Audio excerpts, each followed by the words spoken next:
안녕하세요, 여러분. 오늘은 최근 며칠 사이 미국에서 큰 혼란을 일으킨 H-1B 비자 행정명령 소식에 대해서 정리를 좀 해보려고 합니다. 처음 보도가 나왔을 때는 앞으로 H-1 비자를 받으면 매년 갱신할 때마다 100만 달러 내야 한다라는 내용이었어요. 처음에는 100만 달러라는 게 한화로는 1억 4천만 원 정도 되는 돈이잖아요. 비자 한 번 받는데 1억 4천만 원을 낸다는 게 이게 보통 일이 아니잖아요. 너무 충격적이라 전 세계 언론이 술렁이었어요. 그런데 하루 이틀 사이 백악관과 미국 이민서비스국이 매년이 아니라 처음 신청할 때만 일회성으로 100만 달러를 낸다라고 다시 정정을 했습니다. 그렇다면 미국은 왜 이런 극단적인 조치를 내놓고 있는 걸까요? 이렇게 비싸게 만든 어떤 장점이 있고 또 어떤 부작용이 있는가? 미국은 왜 이렇게 취업 비자에 대해 전문직 취업 비자에 대해서 돈을 많이 받으려고 하는 걸까 하는 궁금증이 생기잖아요.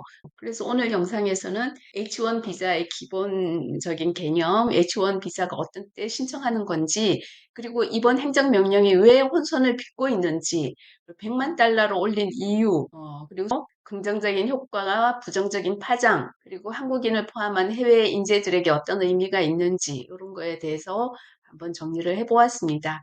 먼저 H1B 비자란 미국의 대표적인 전문직 취업 비자예요. 의학, IT, 엔지니어링, 금융, 교육 등 학사 이상 학위가 요구되는 전문직 분야에서 미국 기업이 외국인을 고용할 수 있도록 허용하는 비자죠. 고용주가 스폰서를 해야 하고 미국 노동부 승인을 받아서 평균 이상의 임금을 지급해야 하며 최소 3년, 이후 3년 연장으로 최대 6년 체류가 가능한 비자입니다. 무엇보다도 영주권 신청도 허용되고 미국 정착을 꿈꾸는 많은 외국인들의 1순위 비자인 것입니다. 그럼 9월 21일부터 새로 신청하는 모든 H-1B 비자 청원서에는 100만 달러의 추가 납부가 필요하다라는 내용이죠. 그런데 발표 초기에는 언론에서 매년 갱신할 때마다 100만 달러를 내야 한다는 식으로 보도가 됐어요. 한번 즉 처음 신청할 때만 내는 것이라고 보도를 하게 됩니다. 그렇다면 왜 하필 100만 달러일까요? 첫째, 장벽을 강화하려는 의도라고 생각합니다. 수천 달러 수준이던 기존 비용과 달리 100만 달러는 중소기업이나 스타트업이 감당하기 어려운 금액이라는 거죠. 결국 대기업이나 국가적으로 중요한 산업만 외국인을 고용할 수 있도록 한다라는 그 미국의 의도인 것 같아요. 둘째는 선택과 집중으로 생각합니다. 정말 필요한 인재라면 그 정도 투자는 가능하지 않냐 하는 그런 메시지를 주는 거죠. 즉 단순한 값싼 노동력이 아니라 최고 수준의 전문 인재만 미국으로 뽑겠다라는 그런 의도가 숨어 있다고 봅니다. 세 번째는 정치적 계산이지 않을까 생각합니다. 미국 내에서 외국인이 내 일자리를 뺏는다라는 그런 불만이 굉장히 많다라는 그런 상황 인식이 있어서 100만 달러 장벽은 미국 정부가 국민에게 보여주기 좋은 그런 강경 카드가 아닐까 이렇게 생각합니다. 미국 정부가 이번 제도를 통해서 얻으려는 효과는 크게 세 가지라고 생각합니다. 자국민 보호, 미국 보호주의잖아요. 그래서 값싼 외국 인력이 유입되는 것을 줄인다. 미국 내 임금을 지킨다라는 그런 의도를 보이고자 하는 것이지 않나 생각합니다. 그리고 산업별 인재를 선별하겠다. 그러니까 반도체, 인공지능, 의료 등 미국이 전략적으로 필요한 분야에만 외국인이 근로자로 오는 것을 허용하겠다라는 의도가 있다라고 봅니다. 그리고 강력한 이민 통제 정책이다라고 내세우면서 자국민 지지를 얻겠다는 그런 계산이 있지 않을까 생각합니다. 그래서 미국 입장에서 이 제도는 몇 가지 긍정적인 효과를 기대할 수 있죠. 외국인 남용을 억제할 수 있다.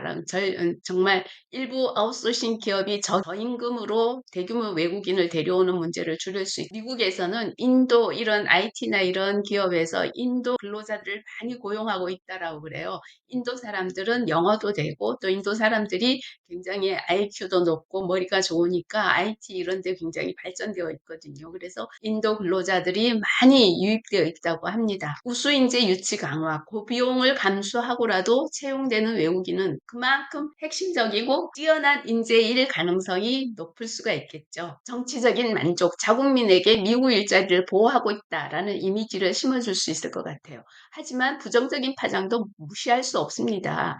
중소기업이나 스타트업 기업에는 큰 타격이 되죠. 미국의 그런 혁신을 중요한 원천이라고 생각하는 스타트업 기업들이 굉장히 실리콘밸리에는 스타트업 기업들이 굉장히 많고 외국 인재 고용을 많이 하고 있는데 사실상 외국 인재 고용이 불가능해지지 않을까 하는 생각을 합니다. 우리 한국에도 많은 그 IT 학생들도 많이 들어와 있고 인도나 이런 데서 공부하려 오는 학생들도 있고 일하러 온 사람들도 많이 있습니다. 우리 한국인들에게는 어떤 의미가 있을까?